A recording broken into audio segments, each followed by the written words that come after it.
One thing you should know about me is that I receive books in the mail faster than I can read them, and my life has been that way for quite a few years now, ever since I started creating bookish content online. And so one of my goals in 2025 was to do quarterly book unhauls. Get these things out of my house, off my shelves, into someone else, because having this many books is very overwhelming, especially when you know that you're not going to read them all. And it is right now today, May 7th, which means we are almost halfway through quarter 2 of 2025, and I'm just now doing my quarter 1 unhaul. Yes, but I feel like I'm still sticking to my goals, because I'm sure in a few months I will have more books that I want to get off my shelves. And I thought today would be fun to show you the books that I am unhauling off of my shelves and out of my house, because the last unhaul video I made did really well, and it seems like people want more. So the plan for today's video is to go through the stack of books that I have in front of me and on the ground that you cannot see, and tell you why I'm unhauling each book. Some are duplicates, some are special editions, some I just know I'm never gonna read, so I feel like they should go to better homes. Whenever I do a book unhaul, my bindery community always gets first dibs. They are my biggest supporters and they deserve first access. So if you're a part of my bindery, you will get first access to these books first, and then whatever's left I will be listing on my Pango storefront, which I will have linked below, and whatever doesn't go, I will take to a little free library or half-price books. And as always, before we get started, don't forget to like this video, subscribe to the channel, join my bindery, which is like a bookish version of Patreon. There are free and paid options. The paid options give you extra exclusive content from me, and you get to be a part of the Fantasy and Friends publishing imprint, which our second book, Crueler Mercies, will be out in just 27 days, probably less than that by the time of this video. June 3rd, it is a sapphic revenge fantasy, perfect for fans of Ava Reed and Samantha Shannon. You're going to want to pre-order her or buy her on the day that she comes out. She'll be available in ebook, audio, and print. And fun fact, my bindery community already got early finished copies of this book. Being a part of my bindery community is so much fun, and there's so much value there, and so I always love to shout them out, and I will have my bindery page linked below. But without further ado, let's get these books out of my house. If you don't make YouTube videos or do public speaking, you have no idea how thirsty talking to a camera makes you, because I just talked for 5 minutes and I feel parched. Went to Dunkin' before starting today, and I usually get a medium, but I usually get a cold brew, but I got a nice coffee today. I like to mix caramel, hazelnut, and cream. It's a little sweet, but not too sweet. Going to Dunkin' is always a gamble, but I go back. It's a toxic relationship. Where should I start? Should I start with special editions? I think I might. I'm gonna start with special editions because in my last unhaul video, I unhauled the Illumicrate editions of She Who Became the Sun and He Who Drowned the World by Shelley Parker Chan. Gorgeous, gorgeous editions. I will put a little graphic here. And I loved having them, but I also had the standard editions of those books, and I unhauled the special editions and kept the standards, because as much as I do love those books, I don't think about them enough, or they don't take up enough of my personality to require me owning duplicate copies of those books. So it was time to part ways with those special editions and give them to a home that would love them more. So, and I am a girl who loves special editions of her favorite books.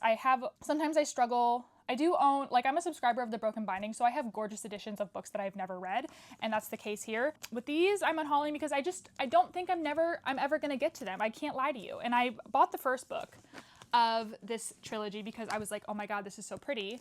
And it is the Goldsboro Edition of Hand of the Sun King by J.T. Greathouse. There's probably a reflection in it because Goldsboro always wraps their books. So Hand of the Sun King by J.T. Greathouse. These are the edges, absolutely stunning, hand signed and numbered. And I also bought, is this the second one? I think so. And I also bought the sequels when they went on sale. These edges are gorgeous. I love them. FOMO got me, honestly. I wanted to have these books because they were so special. I had heard great things about them. Here's the edges on the book 3. Didn't even tell you, this is Pattern of the World. FOMO got me. I had a friend that read the first book and she really loved it, and I wanted to buy the rest. And then 3 years passed, because I think Goldsboro did this August 2021. Literally August 2021. And they've been on my shelf for almost that long, probably at least 3 years if I bought this in 22 maybe, and I haven't touched them, and that's a sign that these books need to go to a better home. I really enjoyed having them on my shelf because they are so pretty, but I still haven't read them, and that's a sign that it's time for them to go. And I don't know when I'll be prioritizing them. So I know that if I really wanted to read these books, I could read them from my library. I have a feeling these will go quick when I put them up for sale or offer them to my bindery community because they are so pretty. The Pact and Pattern trilogy by JT Creative House is going. Other special edition that is leaving my shelves is Dragonfall by L.R. Lamb. Again, it's shiny. I used to be a subscriber of Goldsboro, so this is how I got this edition. And I'm not unhauling this book because I don't like it. I'm unhauling it because I have a duplicate. The publisher, DAW Books, sent me, I think you can see it, like right there. I have the standard hardbacks of Dragonfall and Emberclaw. You know me, I love a book with dragons. If it has dragons, give it to me. And with Dragonfall, I didn't feel the need to own a special edition. Literally nothing wrong with this book. I haven't read it, honestly. I've heard great things about it. I follow L.R. Lamb online. I love following them. I really want to read their books, but I just know that because I don't even have the sequel to Dragonfall in the Goldsboro edition, I don't want to buy it on the resale market the way things go these days. I don't need to have 2 editions of this book that I haven't read. And so, through no fault of its own, I am dropping Dragonfall off my shelves. The hair has to go up because if not, I will play with it this whole video and I'm sure someone will comment about it and because it'll drive someone nuts. This bun will have to do. Yeah, that's a fine bun. Okay. Other books we can jump off on. The rest of these books are going to be standard editions.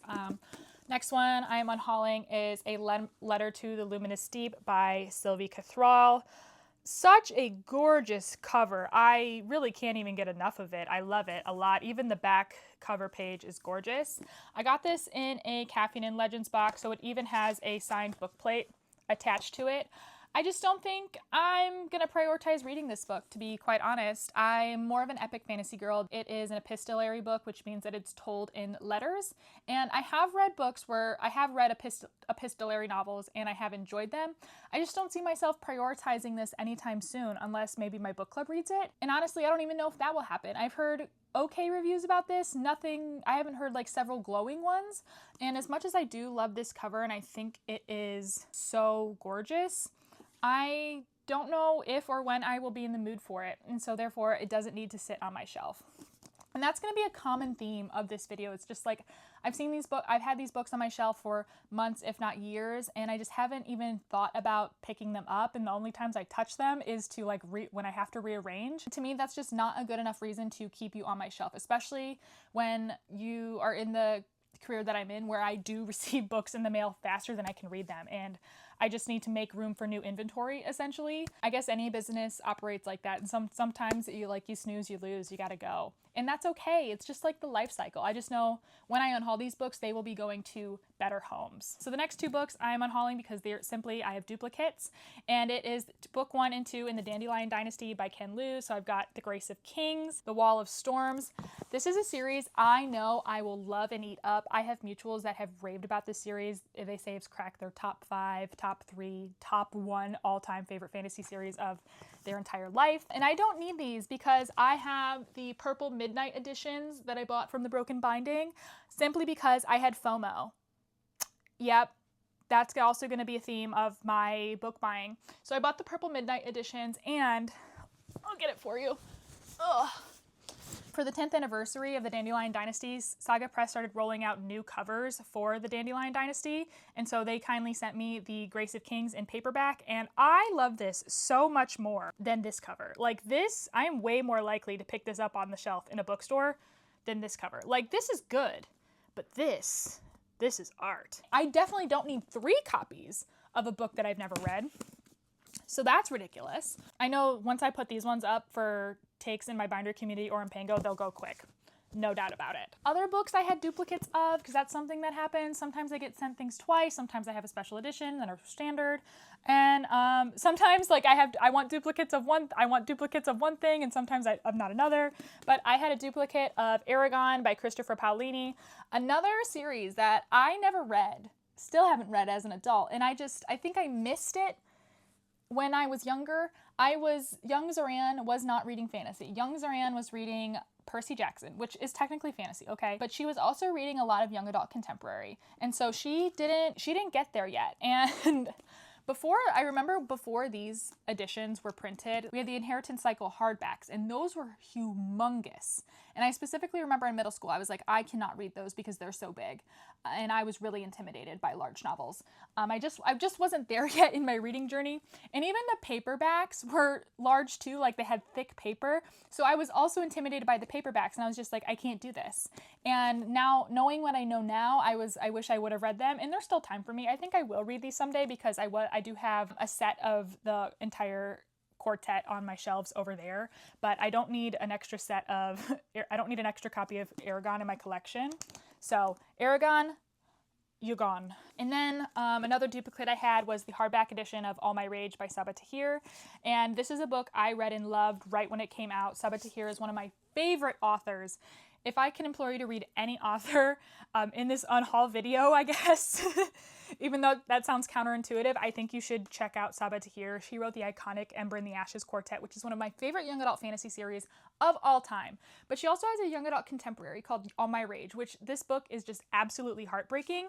And I bought this hardback right when it came out on my shelf over there. I guess I could stand up and get it, but I'm not. I'm lazy, I'm sorry.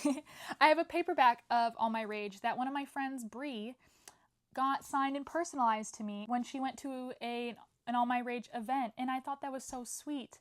And that was a few years ago, but after all this time, I realized I don't need 2 copies of All My Rage on my shelves because real estate is precious. It's cutthroat in this market. So, All My Rage, you're gone, yet you still remain in my heart and on my shelves, just in 1 copy now.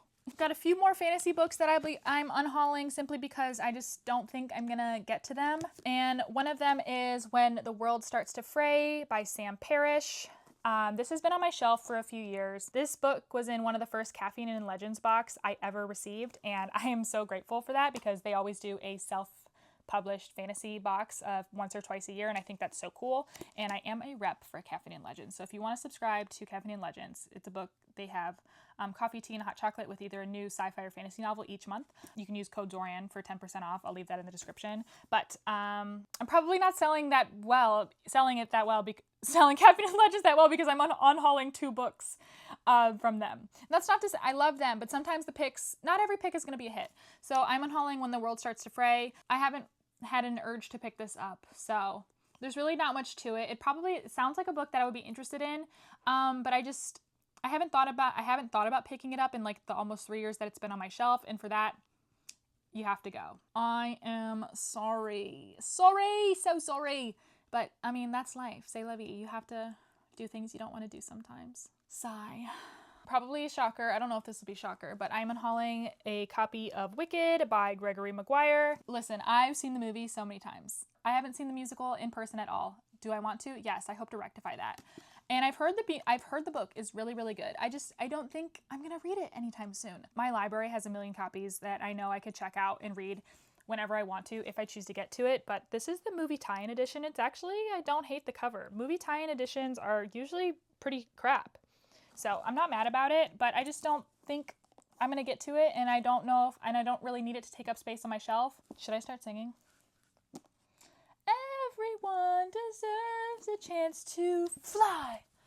And if I'm flying solo, at least I'm flying free. It does feel freeing to be able to get rid of these books, I will say. Very freeing. Another book I'm hauling is called Songlight by Moira Buffini. I gotta be real with y'all. Epic Reads sent me this unsolicited, and I know nothing about it. Sometimes books just show up. Though I am very grateful, like literally so grateful. I didn't know this was going to come, and now I have to make room for a book I didn't know I was going to have. I don't think I'm going to pick it up. Yeah, just a case that I'm not going to get to it. It happens sometimes. Sometimes I just open my door and there's a package on the ground, and I open it because it's book-shaped, because I love book-shaped things. And it's a book that I didn't know I was going to be receiving in the mail. And while that is so cool, I wish everybody could have this happen to him. Sometimes I'm just like, oh my God, I don't need this, because it's a lot. Another young adult book I will be unhauling is Silver in the Bone by Alexandra Bracken. At this point in my life and in my career, I am very picky with my young adult fantasy. And it can be very hit or miss for me. And this is just another case where it's like, I don't think I'm going to get to this anytime soon. I don't see myself prioritizing it unless my book club wants to read it, which, predicting the way my book club operates, I don't see us reading this. I do enjoy stories inspired by Arthurian legend, and I've read some really good ones. Legendborn by Tracy Deonn is one of my favorite, but in the case of making space on my shelves, Silver in the Bone gets the boot. Then I've got a few romance books. I have a rainbow romance shelf over there, which is very beautiful, and I only have so much space to dedicate to romance before I run out of space again. So every time I just recently reorganized my romance shelves, and I picked out a few books that I definitely don't think I'm going to read in the future. And one of them is The Gentleman's Gambit by Evie Dunmore. I've read an Evie Dunmore novel. I want to say Portrait of a Scotsman. Really enjoyed it. And I don't even own a copy of it. I can't say I reach for historical romance very often. I'm definitely more of a contemporary romance girl. Maybe it's because I haven't found the right contemporary romance. And I do find when I do read a romance novel, I tend to read it on audio over reading with my eyeballs and paperback. So my romance collection is very limited, and it's usually books that I've already read and loved and I want to own a paper copy of. Knowing my taste and myself, I don't see myself reaching for The Gentleman's Gambit anytime soon. So she's off in the pile. Another one I am unhauling is Late Bloomer by Maisie Eddings. I love this cover. It looks like a sapphic romance.